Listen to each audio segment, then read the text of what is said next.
Hello friends, જય શ્રી ગણેશ. બધાને સ્વાગત છે તમારું મારી ચેનલ ગુજરાતી કિચનમાં. ક્યારેક મને એવું મન થાય ને કે સાંજના એવું કંઈક બનાવું કે રોટલી શાક બનાવવાની છુટ્ટી થઈ છે. તો આજે હું સુરતની ફેમસ એવી જ એક રેસીપી શેર કરવા જઈ રહી છું, જેને બનાવ્યા પછી બાળકોના ટિફિનમાં પણ આપી શકાય છે. અને સાંજે બનાવ્યું હોય તો રોટલી શાક બનાવવાની બિલકુલ જરૂર ન પડે, નાના મોટા બધા ભરપેટ ખાઈ લેશે. તો એકદમ સરળ એવી રેસીપી છે. તો ચાલો બનાવવાનું શરૂ કરીએ. એ પહેલાં જો વિડીયો તમને પૂરો જોયા પછી થોડો પણ પસંદ આવે તો વિડીયોને લાઇક, શેર અને ચેનલ પર નવા હોય તો જલ્દીથી ચેનલને સબસ્ક્રાઈબ કરી દેજો. તો અહીંયા આપણે સૌપ્રથમ એક મિક્સરનું જાર લીધું અને જારમાં આપણે 2 ચમચી જેટલા તલ, 1 ચમચી જેટલી વરિયાળી અને 2 તીખા મરચાં એડ કરવાના છે. તીખું તમારે જેટલું જોઈતું હોય એ પ્રમાણે મરચાં એડ કરી દેવાના છે. અને આદું પણ ચોક્કસથી એડ કરવાનું જ છે, પણ અત્યારે મારી પાસે નથી એટલે મેં નથી એડ કરેલું. તો અહીંયા આપણે આ ત્રણેય વસ્તુને દરદરી એવી પીસી લેવાની છે. તો અહીંયા જોઈ શકો છો આપણો મસાલો તૈયાર છે, એને સાઈડમાં રાખી દઈએ. અને અહીંયા આપણે જે બાફેલા બટેટાની છાલ હટાવી હતી શરૂઆતમાં તે લઈ લીધા. બટેટા હલકા ઠંડા કરીને આપણે લેવાના છે. હવે બટેટાને આપણે મેશ બિલકુલ નથી કરવાના, આવી રીતે ખમણીની મદદથી એને ખમણી લેવાના છે. કારણ કે આપણે જે આ રેસીપી બનાવીએ છીએ એમાં આપણે બિલકુલ નાની ગાંઠ હશે તો પણ નહીં ચાલે, એટલા માટે ખમણીની મદદથી ખમણી. અને આ જે બટેટાનું ખમણ રેડી થયું છે એમાંથી હવે આપણે 2 ચમચી જેટલું ખમણ છે એક અલગ પ્લેટમાં લઈ લઈએ અને બાકીનું જે બટેટાનો મેશ કરેલા બટેટા છે એને આપણે સાઈડમાં રાખી દઈએ. તો અત્યારે આપણે આ 2 ચમચીનો જ ઉપયોગ કરવાનો છે, બાકીના છે એનો આપણે આગળ ઉપયોગ કરશું. હવે આ 2 ચમચી જેટલું છીણ છે એમાં આપણે બાકીની થોડી વસ્તુ એડ કરીએ, જેમ કે આપણે પીસેલો મસાલો એડ કરી દઈએ. આમાં આ મસાલાનો ટેસ્ટ મેઇન છે, ખૂબ જ સરસ એવો આવે છે. થોડી અહીંયા કિસમિસને મેં બારીક ટુકડા કરીને એડ કરી દીધા અને સાથે થોડા કાજુના ટુકડા પણ એડ કરેલા છે. કાજુ અને કિસમિસ કેટલા એડ કરવા એ ટોટલી તમારી ઉપર છે, તમે સ્કીપ પણ કરી શકો છો, પણ એનો ટેસ્ટ ખૂબ સરસ આવે છે. 1 મુઠ્ઠી જેટલા લીલા ધાણા અને અડધી વાટકી જેટલું આપણે સૂકા નાળિયેરનું છીણ એડ કરી દીધું. સાથે જ અહીંયા સ્વાદ પ્રમાણે મીઠું એડ કરીએ અને અહીંયા હું નાની અડધી વાટકી જેટલી આલુ સેવ એડ કરું છું. તમે બીજી કોઈ પણ સેવ એડ કરી શકો છો અથવા તો ચવાણાનો ઉપયોગ પણ કરી શકો છો, પણ આલુ સેવનો ટેસ્ટ આમાં ખૂબ જ સરસ એવો આવે છે. તો આપણે જે આલુ સેવ એડ કરીએ એમાં બધા મસાલા હોય છે, ફોદીનાની ફ્લેવર પણ હોય છે, તો હું બીજા કોઈ મસાલા એડ નથી કરતી. અને તીખાસ માટે પહેલેથી જ આપણે લીલા મરચાં છે એ ચડિયાતા રાખેલા છે, તો એ વાતનું ધ્યાન રાખશું કે લાલ મરચું પાવડરનો આપણે બિલકુલ ઉપયોગ નથી કરવાનો. હવે પ્લેટ નાની પડતી હતી એટલે આપણે મોટી પ્લેટમાં પલટાવી અને એકદમ સરસ એવું આ બધી વસ્તુને મિક્સ કરવાનું છે.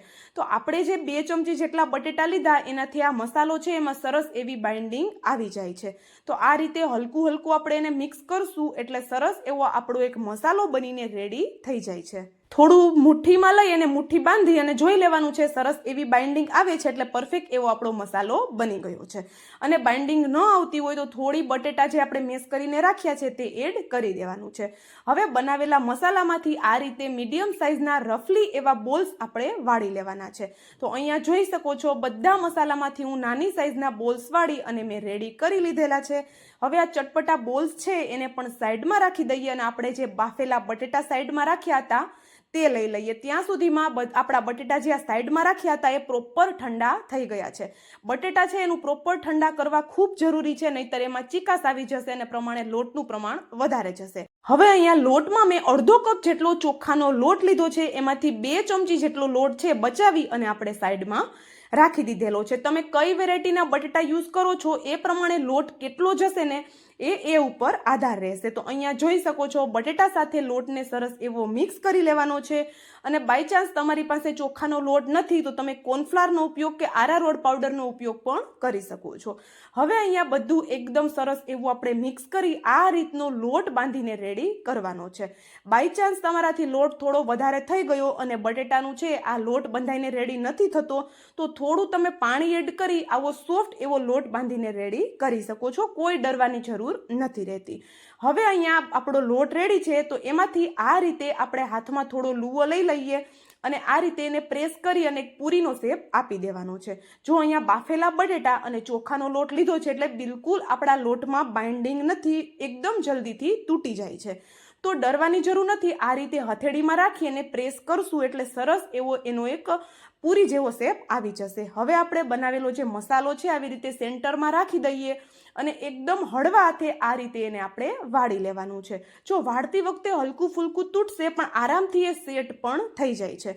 તો આ શેપ આપવામાં બિલકુલ વાર નથી લાગતી. જો તમારા મનમાં એવો ડાઉટ હોય કે ચોખાનો લોટ ને સાથે બટેટા લીધા છે તો પ્રોપર ટિક્કી નહીં બને, તો એવું નથી, એકદમ સરસ એવી ટિક્કી બની જાય છે.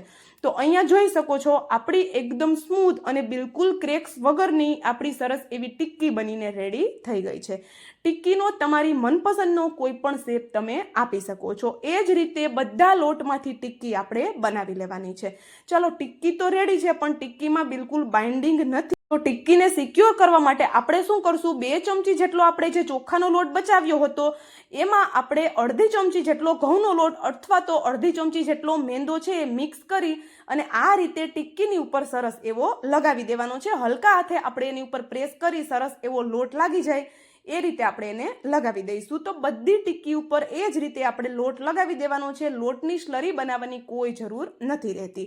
તો અહીંયા એકદમ સરસ એવી આપણી ટિક્કી બનીને તૈયાર થઈ છે અને અત્યારથી જ દેખાવમાં એટલી સરસ લાગે છે કે કોઈને જોઈને જ ખાવાનું મન થઈ જાય. તો જોઈ શકો છો આપણી અહીંયા બધી ટિક્કી એ જ રીતે બનીને રેડી થઈ ગઈ છે. તો જો હું તમને નજીકથી પણ બતાવી દઉં, અને ઉપરનો જે લોટ છે એક્સ્ટ્રા એને આપણે આ રીતે હાથની મદદથી હટાવી દેવાનો છે. અહીંયા જોઈ શકો છો બધી ટિક્કી એ જ રીતે આપણે બનાવી લીધેલી છે અને વિડીયોમાં હું તમને એક એક કરીને બધું બતાવું છું એટલે તમને થોડી લાંબી પ્રોસેસ લાગતી હશે, પણ એવું નથી, એકદમ ઝટપટ આ રેસીપી બની જાય છે. તો ચાલો, હવે આપણે એને તળવાની બિલકુલ નથી, આપણે એને શેકવાના છીએ. તો શેકવા માટે એક તવા ઉપર 1.5થી 1 ચમચો જેટલું તેલ લઈ લઈએ અને તેલ છે એને તવા ઉપર આ રીતે ફેલાવી એકદમ સરસ એવું તેલને ગરમ થવા દેવાનું છે. તો જો એ વાતનું ખાસ ધ્યાન રાખશું કે તેલ એકદમ સરસ એવું ગરમ થાય પછી જ આપણે એની ઉપર ટિક્કી રાખવાની છે. તેલ ગરમ નહીં થયું હોય અને ટિક્કી રાખી દેશો તો એક તો આપણી જે ટિક્કી છે એમાં બાઇન્ડિંગ નથી અને ઓછું તેલ ગરમ હશે એટલે ટિક્કી છે એમાં ક્રેક્સ આવવા લાગશે. તો એવું ન થાય અને રેસીપી બિલકુલ તમારી ખરાબ ન થાય એ માટે મેં જણાવેલી દરેક નાની નાની ટિપ્સનું જો ધ્યાન રાખશો તો એકદમ પરફેક્ટ એવી પહેલી જ વારમાં ક્રિસ્પી કરારી તમારી ટિક્કી બનીને કે તમારી પેટી બનીને રેડી થઈ જશે. તો અહીંયા જોઈ શકો છો એકદમ સરસ એવો કલર આવ્યો છે. તો કલર જોઈને જ કોઈનું મન ખુશ થઈ જવાનું છે. તો ઉપરથી હલકું હલકું પ્રેસ કરી અને એક સાઈડથી ક્રિસ્પી થઈ જાય પછી બીજી સાઈડ ચેન્જ કરી લેવાની છે અને બંને સાઈડથી હલકી હલકી ક્રિસ્પી થઈ જાય એટલે ગેસની ફ્લેમ આપણે મીડિયમ કરી અને એકદમ સરસ એવી ક્રિસ્પી થઈ જાય ત્યાં સુધી શેકી લેવાની છે. તો જો હું તમને નજીકથી પણ બતાવું, બિલકુલ વધારે તેલ નથી જતું તો પણ એકદમ ક્રિસ્પી કરારી બને છે. તો રેસીપી ચોક્કસ ટ્રાય કરજો અને સાથે જ મને કોમેન્ટ પણ જરૂરથી કરજો કે તમને મારો વિડીયો કેવો લાગ્યો અને તમે વિડીયો ક્યાંથી જોઈ રહ્યા છો. તો ટિક્કીની ઉપરની લેયર એકદમ ક્રિસ્પી કરારી અને અંદર જે એનું સ્ટફિંગ છે એકદમ ચટપટું, ખાવાની ખૂબ મજા પડી જવાની છે. તો અહીંયા જોઈ શકો છો ટિક્કીનો કલર હું તમને ફરી પાછું કહું છું કે એકદમ જોરદાર બને છે. તો ચાલો હવે મળશું આવા જ એક નવા વિડીયો સાથે. ત્યાં સુધી જય શ્રી ગણેશ બધાને, and thank you for watching.